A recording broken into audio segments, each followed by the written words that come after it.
जैसे जैसे ईद उल अजहा करीब आ रही है, मवेशी मंडी में खरीदारी के लिए रौनकें लगी हुई हैं। मंडी में सिक्योरिटी के इंतजाम क्या हैं, इस पर बात करने के लिए नुमाइंदा 94 न्यूज़ चौधरी इशफाक और उनके साथ सदर मवेशी मंडी मुल्तान हमारे साथ लाइन पर मौजूद हैं। जी इशफाक, इस वक्त मौजूद हो बकर मंडी सामूराना में।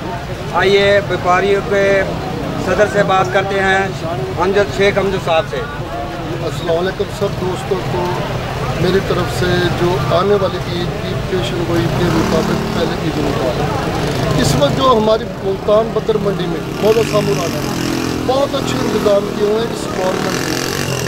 ये जो टैटू मार्केट वाले हैं, ये इस वक्त हमें हर चीज़ की फराहमी कर रहा है, ना कोई इजाफी चार्ज हो रहा है, ना किसी किस्म की जो व्यापारी के जो मसले मसाइल हैं वो है महंगाई मेन, क्योंकि जो खरीदार नहीं आ रहे, व्यापारी परेशान है खरीदारों की वजह से।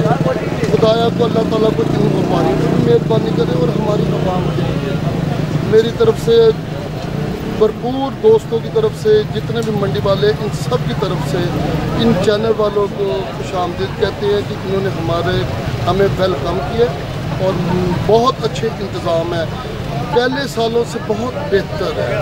इस वक्त जो टैटू मार्केट के हैं अदनान सदीकी साहब वो बहुत हेल्प